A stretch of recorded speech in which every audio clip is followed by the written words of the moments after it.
Early one morning, a large policeman was sitting close to the line.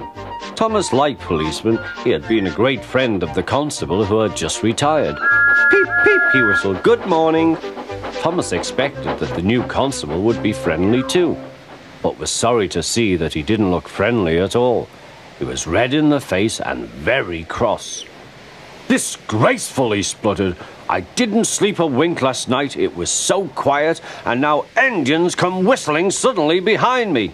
"I'm sorry, sir," said Thomas. "I only said good morning." There certainly is something to be said about the event that took place in New York City this past weekend. If you've been paying attention at all, you'll notice that law enforcement has been gathering in large crowds, specifically to march in defense of fallen officers. This is once again a living fucking contradiction in every sense of the word. Actress Jacqueline Guzman has said, quote, "We do not need to shut down most of Lower Manhattan because one cop died for probably doing his job incorrectly. They kill people who are under 22 every single day for no good reason, and we don't shut down the city for them." And thus, Jacqueline Guzman was fired for this comment. Well, she's still not wrong, even though she got fired. It was a well-put statement. The media, and especially potential legislators and politicians, are extremely quick to label Black Lives Matter as a terrorist organization, even though Black Lives Matter is not an organization. It's a decentralized movement with many millions of supporters. Not to mention, Black Lives Matter as a movement started because of the excessive force being used on black people, murdering them in large numbers by police. These are extrajudicial murders. Murders that rob black people of their ability to achieve due process. Since the year of 2007, qualified immunity has largely protected at least 200 cases of law enforcement being punished for using excessive force. This is one very simple yet easily identifiable example about the difference and stark contrast between Blue Lives Matter and Black Lives Matter.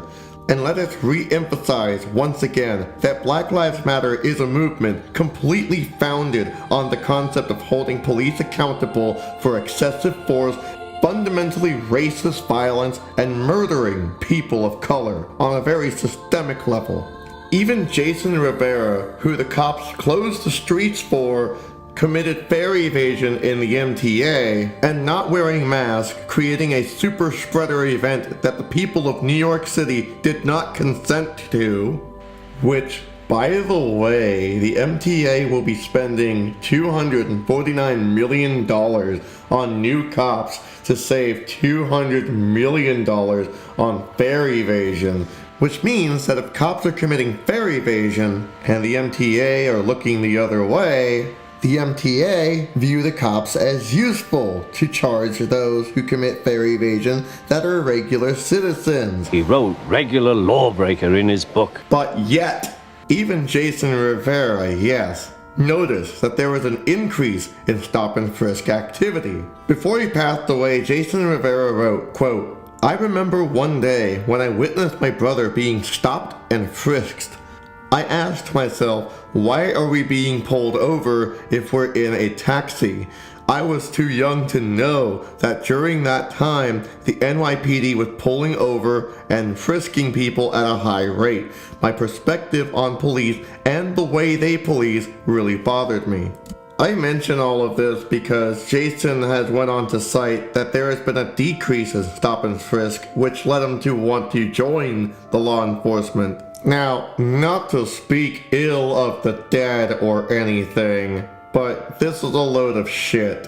According to the ACLU, there has been a decrease in stop and frisk, but according to the NYPD's own statistics, in 2020, 91% of stop and frisks were people of color. This means that white people, who make up 42% of the city's population at the time, made up for 8.97% of stop and frisk searches. This means that while Jason Rivera's intent may have been well placed, there is still an abundance of systemic racism. Not to mention, what did he even die for, anyway? A crime that was committed? No, there was no crime committed. At least there was none that was pinned at the time.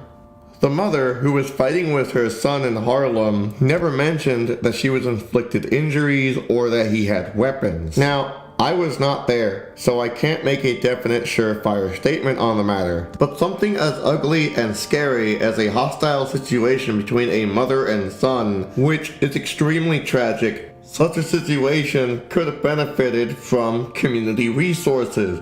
You know, if the city decided to fucking spend some money on the community instead of the police. According to Mayor de Blasio's budget, for every dollar that goes to the NYPD, 22 cents go to homeless services, 19 cents go to health and mental health services, 12 cents go to transportation services, 11 cents goes to housing preservation and development, 9 cents goes to youth and community development, 7 cents goes to parks and recreation, 4 cents goes to the libraries, and 4 cents goes to the elderly. What this means is that services and resources that could easily benefit the community, giving them what they need to survive and to function in a healthy society, is robbed from them by the police and vulture capitalists.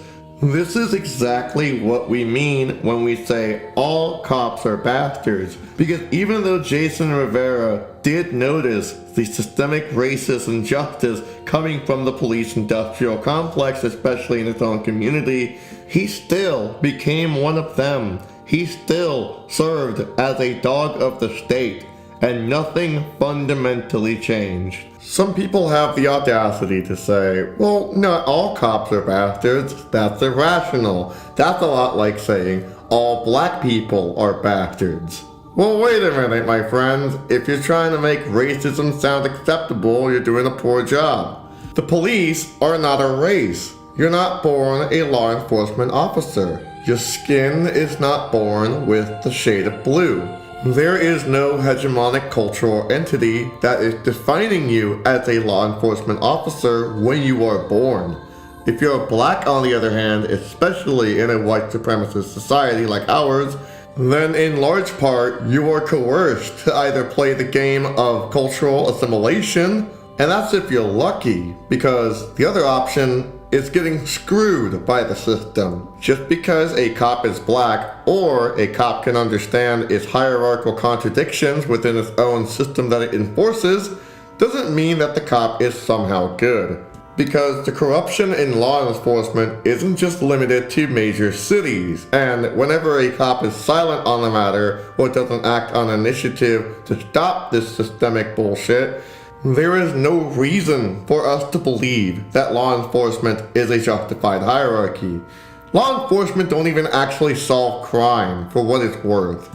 A 2020 study from the University of Utah of Law took a notice that law enforcement only solves 2% of crime. That means all of what cops do is to protect and serve the state. And that does not matter which party is in office. And that's because at the end of the day, no matter how nice your uncle is, if he is wearing that uniform, even with some intent of doing good, he is wasting his time. If you want an example of an actual good cop, well, they don't exist, at least not anymore.